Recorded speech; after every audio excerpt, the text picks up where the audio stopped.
Greetings everyone, here's Lodrik and this is a game War in the Pacific Admits Edition. This is the last turn of my play-by-email match against KilRoy. I put the game or the match more or less on hold, mainly to the issues with the version 27b have still some issues, but it's still acceptable. But more important is that the gap of points and power balance is so much in my favor that I told KilRoy that I don't really see too much really purpose to continue this.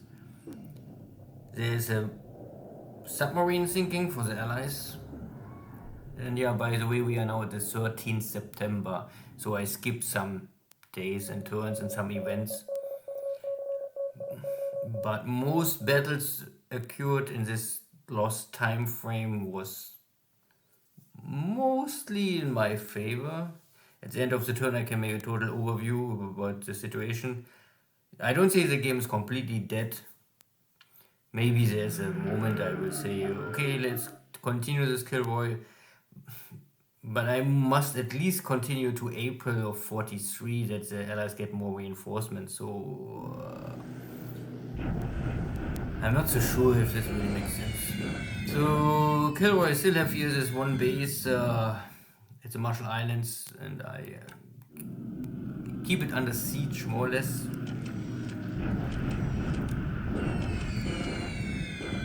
And you can see that the Allies are here starving and dying. I also took Brisbane.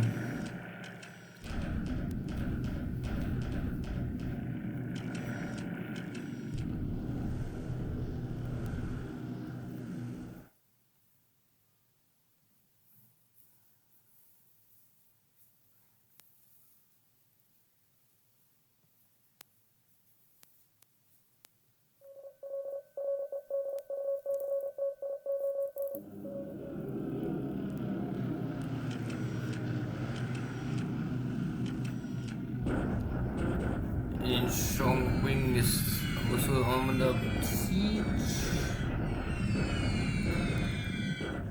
And I have a really strong air force here in China supporting.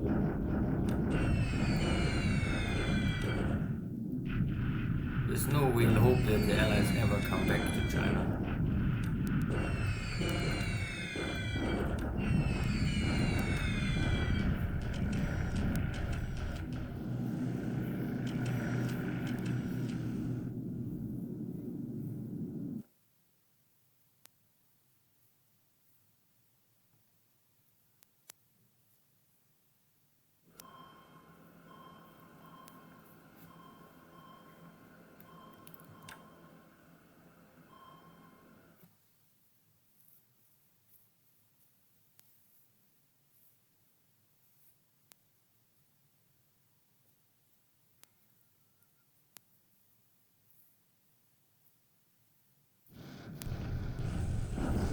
And yeah, the siege of Nomaya is still ongoing. But I don't really invest too much in this area.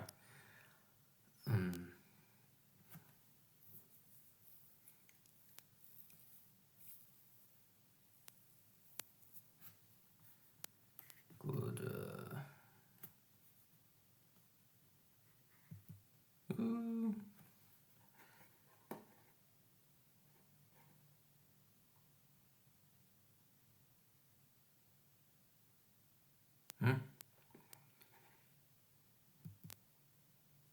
Okay. So the last turn was not really a great event, but I think the day before I took Brisbane or some days before, and then I had not more so much hope to really continue this. Or at least I see not more the big purpose. So first I can see or check this the situations. So my score is roughly 50,000 to 6,000, so I have 8 to 1 and a little more, 8.5 to 1, something like this. Kill ratio air is 3 to 1 roughly. Land forces kill ratio is 40 to 1. Not completely 40 to 1, maybe 38 to 1. Ship sunk is 10 to 1, so there was an allied little strategic bombardment, but nothing really with too much impact. So I would say this is I don't know, maybe the allies can handle this kind of air losses.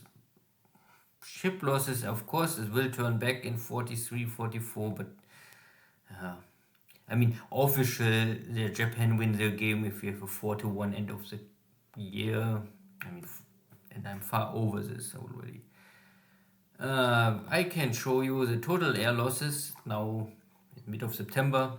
A lot of down losses. You can see ground losses are mostly carrier planes going down with the carriers. My Air Zero is getting really destroyed on the ground by shell bombardments. So you can see dive bombers, Zeros, Wildcats, Buffaloes, Warhawks, Wildcats, more, a lot of airlines, and maybe I better make it like this. So this is my Japanese losses, of course a lot of Zeros, and Navy bombers and all of this equipment, but nothing really crazy here, all okay. I mean, for this 9 months of war, 1,000 airplanes, so roughly 100 airplanes per month. Yeah, it's okay. For the Americans, more or less, you can see 300 airplanes per month lost. And many are related to carrier battles and carrier losses. No. I mean, you can also go down, but I don't know. There's also a lot of other bombers going down and equipment destroyed for the Allies. Ship sunk. For me, Japan, if I go for point value. So I lost one fleet carrier Hiryu and the escort carrier, plus a bunch of AP. So it's not that I lost nothing, but I lost 2 carriers. Okay, that is true. 1 escort carrier and 1 fleet carrier, but this is the lowest level fleet carriers, you can say. You know, this normally it's a passenger ship with a new configuration. There's really no cruisers going down. I lost some submarines, I lost some destroyers, but the amount of ships, if I only really go military equipment, that is all the military equipment. What really matters, and this is small, mid-size submarines or harbor attack craft. A lot of rowboats, often getting hit by mine. Yeah, mine your ports. This KilRoy really know. And then you, of course, Air Force. If a 500-pound bomb hit your Japanese submarine, it's a little unlucky with the shitty Japanese damage controls can create a kill. But for the Allies, of course, there can be some fog of war, but if you see here over 3 months, and we are in September, so we are already over 3 months. So Saratoga, Lexington, Hornet, and Enterprise are for sure dead. Warps, maybe, I cannot say for sure. Then the British lost at least 1 carrier, and here's a 2nd carrier maybe also going down, and a bunch of battleships. Not that battleships are super important, but simply points. And also a big chunk of cruisers going down.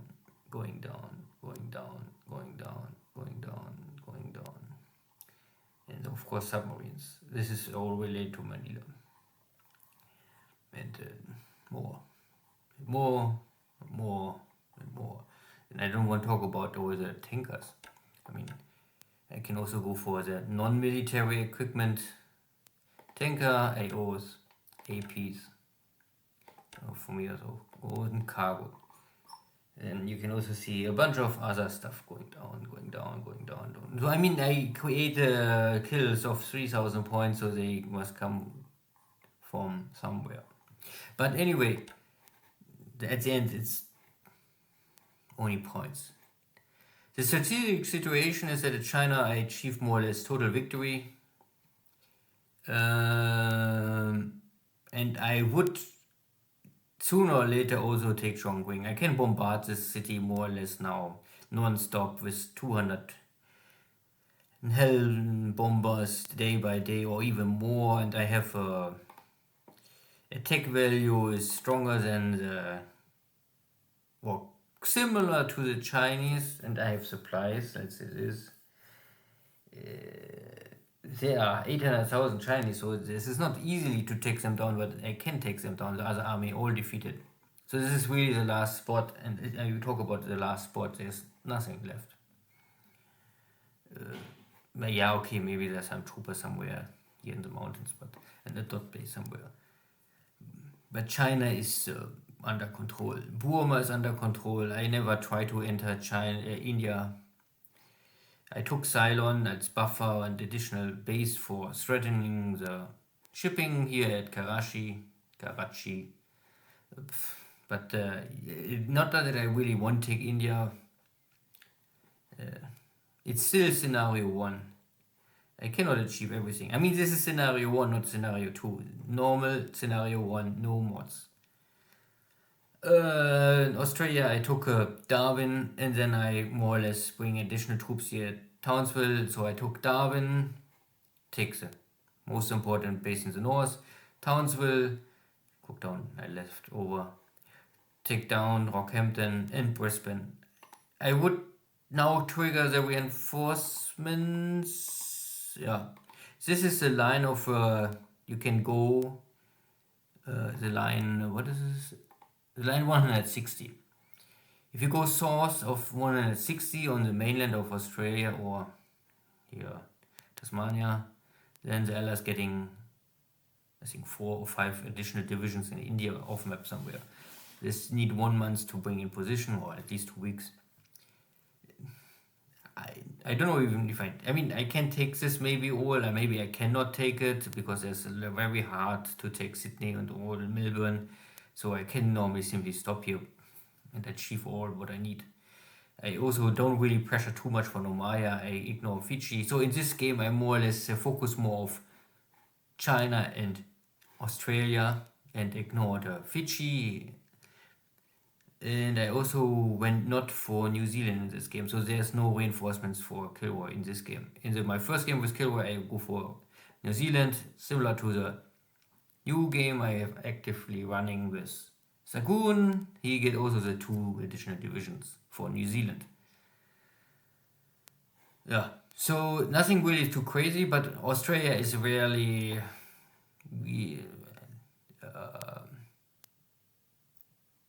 weakened. I also destroyed a lot of forces around. I think in Townsville, I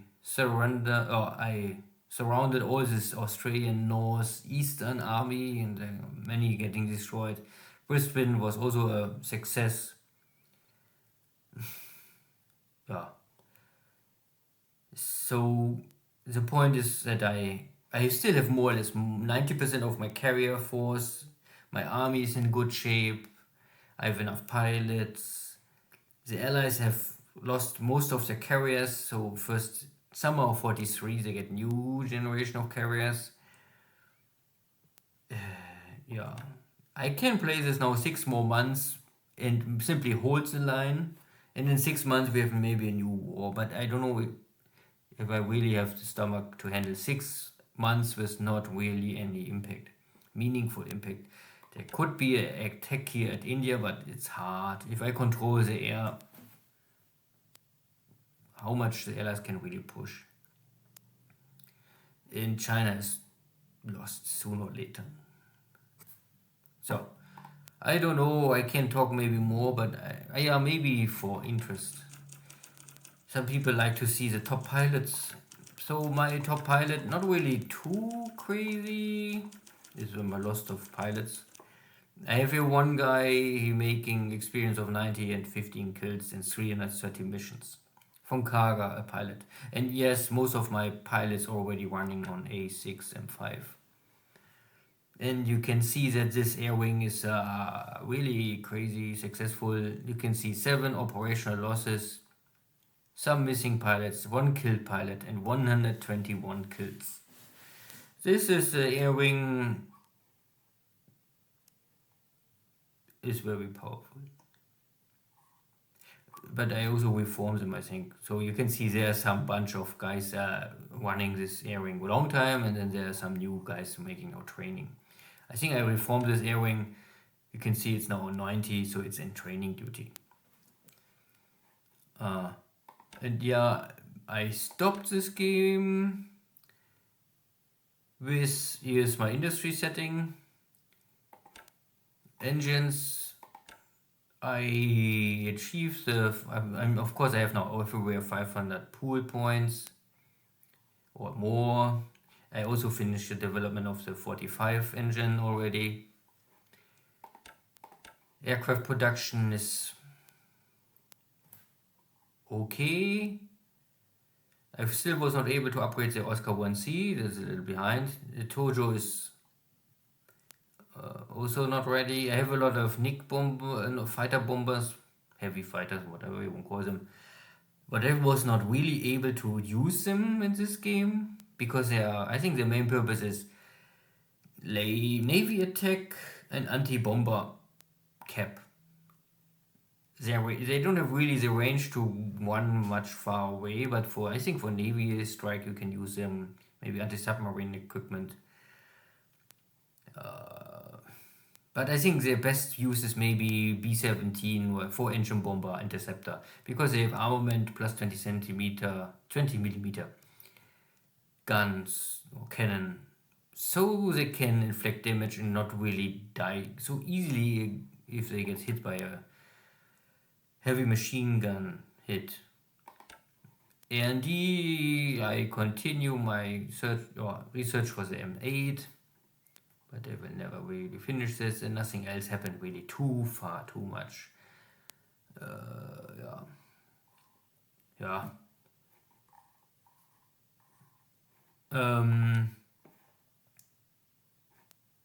So I would only say, I think it's always a question of skill level, and then you can balance this with bonus or not bonus. Something, I think I gave KilRoy this game a bonus. I don't know more what. Yeah, KilRoy have in this game, this is standard scenario 1, but I gave him the bonus that the American torpedoes are working from day 1, so there's no malfunction of Mark 14, 13, 15. But this still had not the impact. So you can play the game, and of course if you play against someone with better skills you learn something maybe, but the problem is if the skills are too wide, I don't know if you can actively try to not play too aggressive or don't use your skills or something like this, but I don't know if this makes really sense. So find the opponent is better than you but not crazy outclass you, I would say. But this kind of game is very hard to estimate how good you really are. I mean, everyone can beat the AI and think he's super crazy good, and then you have a play by email match and then you lose all your equipment in 1 month. And of course it's also luck. I mean, it's a game based on dice rolls, and yeah. Anyway, I think I hold this game, and maybe one day I will continue, but I don't really see any purpose for this. So if you have more questions, ask me. It was fun to play with KilRoy. I learned also something because he's a super aggressive guy compared to Dojo. He was the passive guy. And Sagun is also more the passive guy, so it's other play style. But you can counter every tactic, and you must only know how to do it, and of course you need sometimes luck. But you must also adjust your own strategies to the playstyle of your enemy. Then you can maximize your efficiency, hopefully. Yeah, more I cannot say. Good. Oh, there was no problem with oil or fuel, I think. I have in Tokyo now 400,000 tons of supplies left, and I not really was really hard playing this game the last 2-3 months, because I don't have losses, and then you don't really have to run the efficiency level at 99% or 99% and more. Then you start to say, okay, I ship only once every week a little, and yeah, I can wait a little, and why I won't even ship something. Then you stockpile more and more and don't know more what to do with it. But this is not typical, I would say. Normally, Japanese industry must be always at a string of maximum efficiency to keep up with allies. Again, it's a game version 27B, so the allies are not more so powerful with unlimited supplies, I think. And I don't know what other factors play in. Maybe the allies are really not more so overpowered than in the standard 26B version. Okay, so then I will continue with my match with Sagun. I don't think that I can achieve a 4-1 with Sagun, so and we can play. With Sagun is really only holding his assets back. He don't really play aggressively against my expansion, but he's waiting for the right moment. And that is okay, because I think the allies holding back up to April makes sense. And first after this, you fight with the Japanese on a much more even odds. Good. See you next time. Take care. Bye bye.